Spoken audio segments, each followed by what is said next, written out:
ഈ പ്രപഞ്ചത്തിൽ കോടാനുകോടി നക്ഷത്രങ്ങളും നക്ഷത്ര സമൂഹങ്ങളും ഗ്രഹങ്ങളും ഒക്കെ ഉണ്ടെങ്കിലും നമ്മുടെ ഈ കൊച്ചു ഭൂമിയിൽ മാത്രമേ ജലമുള്ളൂ. അതിൽ തന്നെ നമുക്കറിയാം 97% നമുക്ക് ഉപയോഗിക്കാൻ പാടില്ല. അത് സമുദ്രങ്ങളിലാണ്. പോയിട്ട് 3% മാത്രമേ നമുക്ക് അവൈലബിൾ ആയിട്ടുള്ളൂ. അതിൽ തന്നെ 2% പോൾസിൽ ഐസായിട്ടാണ്. നമുക്ക് ബാക്കി 1% മാത്രമാണ്, നമുക്ക് മാത്രമല്ല സർവ്വ ജീവജാലങ്ങൾക്കും ഉപയോഗിക്കാൻ സാധിക്കുന്നത്. അപ്പോൾ എത്രമാത്രം കരുതലോടെയാണ് വേണം നാം ഈ വെള്ളമെന്ന പ്രതിഭാസത്തെ ഉപയോഗിക്കേണ്ടതെന്ന് നമുക്കതിൽ മനസ്സിലാക്കാം. ഞാൻ ഈ വെള്ളത്തെക്കുറിച്ച് ചിന്തിക്കുവാനും പഠിക്കുവാനും പല കാരണങ്ങളുണ്ട്. ഒന്ന്, ഞാൻ ജനിച്ചതും വളർന്നതും മീനച്ചിലാറും മീനന്തരയാറും തമ്മിൽ സമ്മേളിക്കുന്ന മനോഹരമായ സ്ഥലത്താണ്. നാഗമ്പടം, കോട്ടയത്ത് നാഗമ്പടം എന്ന് പറയുന്ന സ്ഥലത്താണ്. മീനച്ചിലാറിനെ എല്ലാവർക്കും അറിയാം, കാരണം അത് വളരെ ഫേമസാണ്. 44 നദികളിൽ ഒരു പ്രധാനപ്പെട്ട നദിയാണ്. എന്നാൽ മീനന്തരയാറിനെക്കുറിച്ച് നമുക്ക് അധികം അറിയില്ല. ഒരു ചെറിയ നദിയാണ്, ഹാർഡ്ലി 10 കിലോമീറ്റേഴ്സ്. അത് വടവാതുര വശത്ത് അവിടെ നിന്നൊക്കെ ഉത്ഭവിച്ച് മീനച്ചിലാരത്ത് വന്ന് സമ്മേളിക്കുന്നു.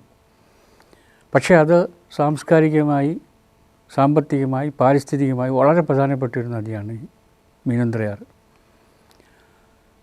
ഞാൻ ചെറുതായിരിക്കുമ്പോൾ, കുട്ടിയായിരിക്കുമ്പോൾ, സ്കൂളിലൊക്കെ പഠിക്കുന്ന കാലത്ത് ഞാൻ ഈ പുഴകളുടെ തീരത്ത് കളിച്ചും കുളിച്ചും കൂട്ടുകാരോടൊപ്പം ഉല്ലസിച്ചുമൊക്കെയാണ് ഞാൻ എൻ്റെ ശൈശവ, ബാല്യ, കൗമാരകാലങ്ങളൊക്കെ കഴിഞ്ഞു പോയത്. അതുകൊണ്ട് ഈ നദികളോടൊക്കെ എനിക്ക് തീവ്രമായ ഒരു അറ്റാച്ച്മെൻറ്റ്, സ്പിരിച്വൽ അറ്റാച്ച്മെൻറ്റ് ആയി മസ്റ്റ് ഭയങ്കരമായിട്ടുണ്ടായിരുന്നു. അങ്ങനെയാണ് ഞാൻ ആദ്യം ഈ വെള്ളവുമായിട്ട് ബന്ധപ്പെടുന്നത്. രണ്ടാമത്തെ ഒരു കാര്യം എന്താണെന്ന് വെച്ച് കഴിഞ്ഞാൽ, ഈ നദിയുടെ തീരത്ത് താമസിക്കുന്നത് കൊണ്ട് അന്ന് കാലാവസ്ഥാ വ്യതിയാനമൊന്നുമില്ല. ഞാൻ സ്കൂളിലൊക്കെ പഠിക്കുന്ന കാലത്ത് ജൂൺ 1 എന്ന് പറഞ്ഞാൽ ഒരു ദിവസം ഉണ്ടെന്ന് മഴ പെയ്തിരിക്കും. ഞങ്ങളൊക്കെ സ്കൂളിലോട്ട് പോകാനായിട്ട് ഇങ്ങനെ റെഡിയായിട്ട് പുസ്തകവും ഉടുപ്പും ഒക്കെ ആയിട്ട് ഇങ്ങനെ ഇറങ്ങുന്ന സമയത്ത് തീർച്ചയായിട്ടും മഴ പെയ്യും. പിന്നെ അതൊരു തുടർച്ചയാണ്. 2-2.5 മാസം, June, July, August, non stop മഴ. We enjoyed. മാത്രമല്ല ആ സമയത്ത് വെള്ളം പൊങ്ങും. ഞങ്ങളുടെ നദിക്കരയിലായതുകൊണ്ട് ഞങ്ങളുടെ ആ ഏരിയയിലെല്ലാം വെള്ളം കയറും. ഞങ്ങൾ കുട്ടികൾക്ക് ഭയങ്കര ആഹ്ലാദമാണ്. ഞങ്ങൾ പിണ്ടിച്ചെങ്ങാരം ഉണ്ടാക്കിയും മീൻ പിടിച്ചുമൊക്കെ വി എൻജോയ്ഡ്. അങ്ങനെ വെള്ളവുമായിട്ട് ഒരുപാട് വെള്ളവുമായിട്ട് ഞങ്ങൾക്ക് വളരെ ആത്മീയമായിട്ടും മറ്റ് സോഷ്യലായിട്ടുമൊക്കെ ഞങ്ങൾക്ക് ഭയങ്കര അടുപ്പമുള്ളൊരു വസ്തുവാണ്. രണ്ടാമത്തെ കാര്യം, ഞാൻ ഈ വെള്ളത്തെക്കുറിച്ച് ചിന്തിക്കാനുള്ള കാര്യം എന്താണെന്ന് ചോദിച്ചു കഴിഞ്ഞാൽ, ഞാൻ CMS കോളേജിൽ കെമിസ്ട്രി അധ്യാപകനായിട്ട് വർഷങ്ങൾക്ക് ശേഷം അധ്യാപകനായപ്പോൾ കെമിസ്ട്രി പഠിപ്പിച്ചപ്പോൾ എനിക്കൊരു കാര്യം മനസ്സിലായി. ഈ ഭൂമിയിൽ നിന്നുള്ള, ഈ പ്രപഞ്ചത്തിൽ തന്നെ ഏറ്റവും വലിയൊരു വസ്തു വെള്ളമാണ്. ഗോൾഡോ ഡയമണ്ടോ ഒന്നുമല്ല, അത് നമ്മൾ ചുമ്മാ ഇങ്ങനെ പറയുന്നതെന്നുള്ളൂ. Water is the most precious substance in this universe. നമുക്കറിയാം, സൗത്ത് ആഫ്രിക്കയിലൊക്കെ, കേപ്പ് ടൗണിലൊക്കെ ഡയമണ്ടും ഗോൾഡും ഒക്കെ ഉണ്ട്. പക്ഷേ അതൊരു ഡെസേർട്ടഡ്, അതൊരു ഗോസ്റ്റ് സിറ്റി ആയിട്ട് മാറി. കാരണം ഇറ്റ് ഈസ് വാട്ടർ സീറോ. അവിടെ വെള്ളമില്ല. അതുകൊണ്ട് അവിടെ എല്ലാം ഉപേക്ഷിച്ച് പോവുകയാണ്. ഗോൾഡും ഡയമണ്ടും എല്ലാം ഉപേക്ഷിച്ച് പോവുകയാണ്. അപ്പോൾ ഞാൻ പറഞ്ഞു വന്നത്, ഗോൾഡിനേക്കാൾ ഡയമണ്ടിനേക്കാൾ വിലയേറിയ വസ്തുവാണ്. നമുക്കത് അറിയാൻ പാടില്ല. നമുക്ക് പ്രത്യേകിച്ച് കേരളീയർക്ക് അതിൻ്റെ വില അറിയാൻ പാടില്ല. ബിക്കോസ് നമുക്ക് 44 നദികൾ, അതുപോലെ തന്നെ നമുക്ക് 3000 മില്ലിമീറ്റർ മഴ, ഇഷ്ടംപോലെ തോടുകൾ, ഇഷ്ടംപോലെ കുളങ്ങൾ. അതുകൊണ്ട് നമുക്ക് വെള്ളത്തിൻ്റെ വാല്യൂ അറിയില്ല. ഒരിക്കലും നഷ്ടപ്പെട്ടാലാണ് അധികം സമയം വേണ്ടി വരില്ല. നഷ്ടപ്പെടുമ്പോഴാണ് അതിൻ്റെ വില നമുക്ക് മനസ്സിലാകാൻ പോകുന്നത്. അപ്പോൾ കെമിസ്ട്രി പഠിപ്പിച്ചപ്പോൾ, അല്ലെങ്കിൽ രസതന്ത്രം അധ്യാപകനായപ്പോൾ എനിക്കൊരു കാര്യം മനസ്സിലായി. Most precious substance in this world. ഈ വേൾഡ് മാത്രമല്ല, യൂണിവേഴ്സിൽ തന്നെ ഏറ്റവും പ്രധാനപ്പെട്ട. കാരണം വാട്ടർ ഇല്ലെങ്കിൽ ജീവനില്ല. നമ്മൾ തന്നെ 66% വെള്ളമാണ്. V R 66% water. വെള്ളമില്ലെങ്കിൽ നമുക്കറിയാം, ഒരു ദിവസം വെള്ളമില്ലാതെ വന്നാൽ അതിൻ്റെ ബുദ്ധിമുട്ട് നമുക്കറിയാം. അപ്പോൾ ഈ വാട്ടറിൻ്റെ കെമിസ്ട്രി ശകലം ഞാൻ അല്പം പറഞ്ഞിട്ടെ. വളരെ ഏറ്റവും സിമ്പിളായിട്ടുള്ള മോളിക്യൂൾ, നമുക്ക് കിട്ടാവുന്നതിൽ ഏറ്റവും ചെറിയ മോളിക്യൂളാണ് 3 ആറ്റം മാത്രം. നമുക്കറിയാം, കോടിക്കണക്കിന് ആറ്റങ്ങളുള്ള മോളിക്യൂൾസ്, നമ്മുടെ പ്രോട്ടീൻ പോലുള്ള സാധനങ്ങളൊക്കെ നമ്മുടെ ദേഹത്തുണ്ട്. പക്ഷേ ഇത് 3 ആറ്റം. പക്ഷേ it's A very wonderful liquid. വെള്ളം കെമിസ്ട്രിക്കാരൻ്റെ ഭാഷയിൽ ഒരിക്കലും വെള്ളം ലിക്വിഡായിട്ടിരിക്കാൻ സാധ്യമല്ലാത്തൊരു സബ്സ്റ്റൻസാണ്. ഞങ്ങളൊക്കെ ഏകദേശം കണക്ക് കൂട്ടി പറയും -60 മാത്രമേ ഇത് വെള്ളമായിട്ടിരിക്കാൻ, അതൊരു ആവിയായിട്ടിരിക്കേണ്ട ഒരു സാധനമാണ്. ബട്ട് അതിൻ്റെ കെമിസ്ട്രിയിലേക്കൊന്നും ഞാൻ പോകുന്നില്ല. It's A very mystery I must say. രണ്ടാമത്തെ ഒരു കാര്യം, വെള്ളത്തിനെ യുണീക്കാക്കുന്ന മറ്റൊരു കാര്യം എന്താണെന്ന് വെച്ചാൽ, സാധാരണ എല്ലാ വസ്തുക്കളും സോളിഡ് ആകുമ്പോൾ, ഖരമാകുമ്പോൾ താഴ്ന്നു പോകും, അതിൻ്റെ ലിക്വിഡിനകത്ത് താഴ്ന്നു പോകും. പക്ഷെ വെള്ളം നിങ്ങൾ ശ്രദ്ധിച്ചാൽ അറിയാം, വെള്ളം ഖരമാകുമ്പോൾ ഫ്ലോട്ട് ചെയ്യും. അത് വെള്ളത്തിൻ്റെ മുകളിൽ ബാക്കിയെല്ലാം താഴ്ന്നു പോകുമ്പോൾ, ബാക്കി എല്ലാ വസ്തുക്കളും താഴ്ന്നു പോകുമ്പോൾ വെള്ളം മാത്രം ഇങ്ങനെ ഫ്ലോട്ട് ചെയ്ത് കിടക്കും. ഐസ് ഫ്ലോട്ട് ചെയ്ത് കിടക്കും. വെള്ളത്തിൻ്റെ ഖരരൂപമായ ഐസ് ഫ്ലോട്ട് ചെയ്ത് കിടക്കും.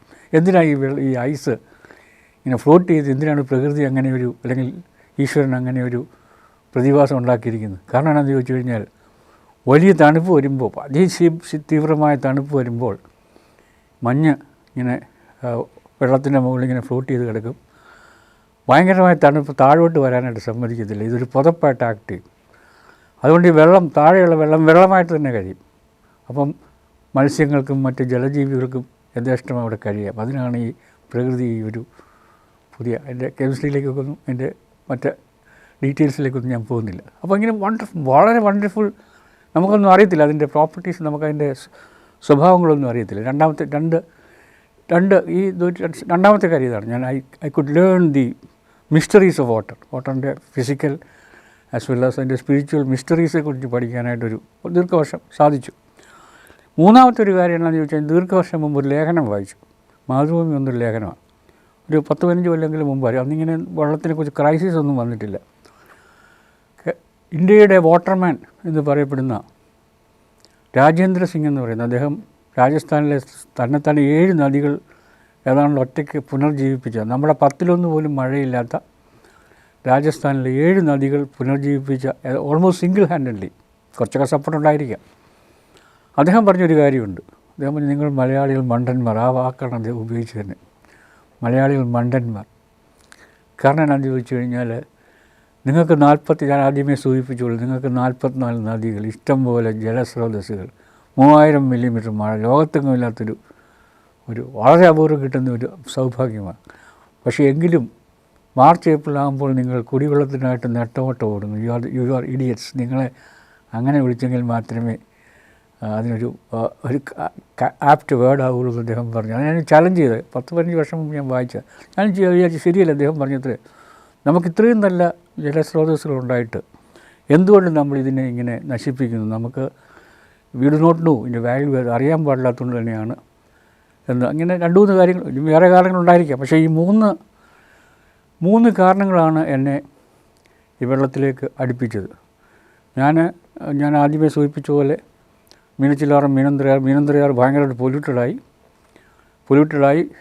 അത് മനോഹരമായ നദി, ഇഷ്ടംപോലെ മത്സ്യസമ്പത്തുണ്ടായിരുന്ന നദി, ചെറിയ നദി.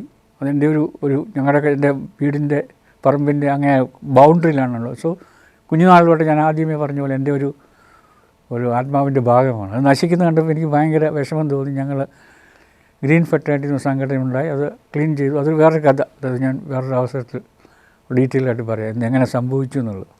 ഇനി ഞാൻ വാട്ടറിനെ കുറിച്ച് തന്നെ പറയും. ഈ വാട്ടറിനെ കുറിച്ച് പറയുമ്പോഴത്തേക്ക് ഒരുപാട് കാര്യങ്ങൾ, വാട്ടറിൻ്റെ സ്പിരിച്വൽ, അതിൻ്റെ ലിറ്ററേച്ചർ സംബന്ധിച്ച് ഒരുപാട് കാര്യങ്ങൾ, എല്ലാം മറ്റും പറയാൻ അവസരമില്ലല്ലോ. അപ്പോൾ നിങ്ങൾ കുറച്ച് പേരെങ്കിലും വായിച്ചു കാണും, ഒരു ജാപ്പാനീസ് ഓതർ ഇമോട്ടോ, അദ്ദേഹത്തിൻ്റെ ഹിഡൻ മെസ്സേജസ് ഓഫ് വാട്ടർ, വെള്ളത്തിനെന്തോ പറയാനുണ്ട് എന്നുള്ളൊരു പുസ്തകമുണ്ട്, മനോഹരമായ പുസ്തകം, ഹിഡൻ മെസ്സേജ് ഓഫ് വാട്ടർ. ആ ഹിഡൻ മെസ്സേജ് ഓഫ് വാട്ടർ ഈ ഇമോട്ടോ പറയുന്നതെന്ന് വെച്ച് കഴിഞ്ഞാൽ, വാട്ടർ നമ്മൾ വിചാരിക്കുന്ന ദേഹമില്ല, കാരണം ഈ ലോകം മുഴുവൻ കറങ്ങാൻ അവകാശമുള്ള ഒരേ ഒരു സാധനം, ഒരുപക്ഷെ എയറുണ്ടായിരിക്കും, പക്ഷെ നമുക്ക് കാണാൻ മേല. നമുക്ക് സ്പർശിക്കാവുന്ന, നമുക്ക് കാണാവുന്ന ഒരേ ഒരു വസ്തു എന്ന് പറയുന്നത് വെള്ളമാണ്. ഇന്ന് അന്റാർട്ടിക്കയിൽ ഐസാണെങ്കിൽ നാളെ നമ്മുടെ കിണറ്റിൽ അത് ആവിയായി, വെള്ളമായി വന്ന്, മഴയായി വന്ന്. So you can find that you can move about this world with its on അതിൻ്റെ ലിബർട്ടി, അങ്ങനെ ഒരു സാധനം മാത്രമേ ഉള്ളൂ. അതുകൊണ്ട് ഈ വെള്ളത്തിന് ഈ ലോകത്തെക്കുറിച്ചെല്ലാം നല്ല അറിവുണ്ട്. നമ്മൾ വിചാരിക്കുന്നതിനേക്കാൾ, കാരണം നമ്മളും വെള്ളമാണ്, 66% വെള്ളമാണ്. അപ്പോൾ വെള്ളത്തിന് നമ്മളെക്കുറിച്ചെല്ലാം അറിയാം. And Emoto says that water reflects our soul, നമ്മുടെ ആത്മാവിനെ റിഫ്ലക്റ്റ് ചെയ്യുന്നൊരു സാധനമാണ് വെള്ളം. എന്നിട്ട് അദ്ദേഹം പറഞ്ഞൊരു മനോഹരമായ ഒത്തിരി ഫോട്ടോഗ്രാഫ്സൊക്കെ ഉണ്ട്, മനോഹരമായ പുസ്തകമൊക്കെ ഉണ്ട്. അത് അദ്ദേഹം പറയുന്നത് എന്താണെന്ന് ചോദിച്ചു കഴിഞ്ഞാൽ, അദ്ദേഹത്തിൻ്റെ മെയിൻ ത്രസ്റ്റ് എന്താണെന്ന് ചോദിച്ചു കഴിഞ്ഞാൽ, ഈ water crystallises in beautiful crystals. നമ്മൾ അധികം പേരും കണ്ടിട്ടില്ല, ഫോട്ടോസൊക്കെ കണ്ടു കാണും. 6 സ്പോക്കുള്ള സെൻട്രലൊരു സർക്കിൾ പോലെ വന്നിട്ട് 6 സ്പോക്സ് ഉള്ള ഒരു ക്രിസ്റ്റലാണ്, മനോഹരമായ ക്രിസ്റ്റലാണ് ഈ വാട്ടർ ക്രിസ്റ്റൽ, ഐസ് ക്രിസ്റ്റൽ. ഈ ഐസ് ക്രിസ്റ്റൽസിൻ്റെ പ്രത്യേകത 6 സ്പോക്ക് ഉണ്ടെങ്കിലും മനോഹരമായ സ്പോക്സ് ആണെങ്കിൽ ഒരെണ്ണം മറ്റേ പോലെ ഇരിക്കത്തില്ല. എൻറ്റയർലി ഡിഫറെൻറ്റ്, എന്തെങ്കിലും ഒരു ഡിഫറൻസ് കാണും. നമ്മുടെ ഫിംഗർ പ്രിൻറ്റ് പോലെ ഓരോ എന്താ പറയുക, യൂണിഫോമായിട്ട് ഒരുപോലെ ഒരു ഫാക്ടറിയിൽ അടിച്ച പോലെ പോകുമല്ല, ഓരോന്നിനും അതിൻ്റെതായ ഇൻഡിവിജ്വാലിറ്റി ഉണ്ട്. അപ്പോൾ ഇമോട്ടോ പറയുന്നത് എന്നാന്ന് ചോദിച്ചു കഴിഞ്ഞാൽ, ഇമോട്ടോയുടെ ത്രസ്റ്റ് എന്നാന്ന് ചോദിച്ചു കഴിഞ്ഞാൽ, അദ്ദേഹം പറയും വാട്ടറിനെ നമ്മളൊരു പാത്രത്തിലെടുത്ത് അതിനെ ഭയങ്കരമായിട്ട് സ്നേഹിച്ച് അതിനോട് ഇഷ്ടപ്പെട്ട് അതിനോട് എപ്പോഴും നമ്മൾ അതിനെ എന്താ പറയുക, അതിനെ താലുവലിച്ച് സ്നേഹിച്ച് എല്ലാം കഴിഞ്ഞിട്ട് അതിൻ്റെ അകത്തുനിന്ന് ക്രിസ്റ്റൽ ഉണ്ടാക്കിയ ബ്യൂട്ടിഫുൾ ക്രിസ്റ്റൽസ് ഇല്ലേ മാച്ച്. അതേസമയം വേറൊരു പാത്രത്തിൽ നിന്ന് നമ്മൾ ഇതുപോലെ തന്നെ എടുത്തിട്ട് അതിനെ നീ കൊള്ളുകയില്ല, നീ മറ്റവനാണ്, മോശമൊക്കെയാണ് എന്നും അതിനെ നമ്മൾ അധിക്ഷേപിക്കുകയും അതിനെ നമ്മൾ എന്താ പറയുക, അതിനെ നമുക്ക് ഇഗ്നോർ ചെയ്യും, അതിനെ ഒക്കെ ചെയ്ത് കഴിഞ്ഞിട്ട് ക്രിസ്റ്റൽ എടുത്താൽ the crystals will be distorted, ഭയങ്കര ഡിസ്റ്റോർട്ട് ചെയ്തു പോകും. അതുപോലെ പല സാമ്പിൾസ് വെള്ളത്തിൽ നിന്ന് എടുത്തിട്ടുണ്ട് പലയിടത്തുനിന്നും. നല്ല സ്ട്രീമിൽ നിന്ന്, നല്ല കൾച്ചറുള്ള നല്ല മനോഹരമായ സ്ട്രീമിൽ നിന്ന് എടുത്ത് ക്രിസ്റ്റൽ ഉണ്ടാക്കി നോക്കിക്കഴിഞ്ഞാൽ the crystal will be perfect. അതേസമയം ശാപം പിടിച്ച് അല്ലെങ്കിൽ അങ്ങനത്തെയുള്ള സ്ഥലത്ത് നോക്കിയാൽ ക്രിസ്റ്റൽസ് വിൽ ബി. അപ്പം ഇങ്ങോട്ട് പറയുന്നത് ഇത് വാട്ടറിൻ്റെ മാത്രം കേസല്ല, നമ്മുടെ നിത്യജീവിതത്തിലും അത് ബാധകമാണ്. നമ്മുടെ കുഞ്ഞുങ്ങളെയൊക്കെ നമ്മളിങ്ങനെ എപ്പോഴും അവനെ മോശക്കാരനാണ്, അയാളെ മറ്റവനെ മറിച്ചവനെ എന്നൊക്കെ പറഞ്ഞാൽ his growth will be distorted. അതേസമയം അവനെ നമ്മൾ പ്രൊമോട്ട് ചെയ്യും, അവനെ എപ്പോഴും so this is connection between water and Emoto പറയുന്നതാണ്. നമ്മളെപ്പോഴും ഒരുത്തനെ നമ്മളിങ്ങനെ അധിക്ഷേപിക്കുകയും അവനെ നമ്മുടെ കുട്ടികളെയാണെങ്കിലും ചിലരെയൊക്കെ നമ്മൾ നീ മോശക്കാരനാണ്, മറ്റവനാണ്, മറിച്ചവനാണെന്ന് പറഞ്ഞാൽ അവൻ്റെ ഗ്രോത്ത് നോക്കിയാൽ ദാറ്റ് വിൽ ബി ഡിസ്റ്റോർട്ടഡ്. അതേസമയം വേറൊരു പയ്യനെ നമ്മൾ വളരെ സ്നേഹത്തോടെ നീ മിടുക്കനാടാ, മറ്റവനാണ് മറ്റവൻ പറഞ്ഞാൽ ഹീസ് വിൽ ബി. അപ്പോൾ വാട്ടർ റിഫ്ലക്ട്സ് അവർ സോൾ എന്നാണ് ഈ ഇമോട്ടോവിൻ്റെ അർത്ഥം. എല്ലാ മതങ്ങളും പഠിച്ചെങ്കിലും എനിക്ക് ഏറ്റവും ഇഷ്ടപ്പെട്ട ടാവോ മതം എന്ന് പറയുന്ന മതം പറയുന്നതാണ് വെള്ളത്തെക്കുറിച്ച് പറയുന്നത്. അപ്പോൾ അവർ പറയുന്നതെന്ന് വെച്ചാൽ greatness has to be like water. Greatness എന്ന് പറയുന്നത് വെള്ളം പോലെ ആയിരിക്കണം. കാരണം മറ്റാരും ഇറങ്ങിച്ചെല്ലാൻ മടിക്കുന്നിടത്ത് ഇവർ ഇറങ്ങിച്ചെല്ലുന്നു. ബ്രൂസ്ലി പറഞ്ഞു you have to be like water my friend. Water പോലെ ആയിരിക്കണം നമ്മൾ. അദ്ദേഹം പറഞ്ഞതെന്ന് വെച്ചാൽ വാട്ടറിൻ്റെ പ്രത്യേകത എന്ന് വെച്ചാൽ അത് ഏത് പാത്രത്തിലെടുക്കുന്നു അതുപോലെ, ഗ്ലാസ്സിലെടുത്ത ഗ്ലാസ്, കുപ്പിയിലെടുത്ത കുപ്പി, ടീപ്പോട്ടിലെടുത്ത ടീപ്പോട്ട്.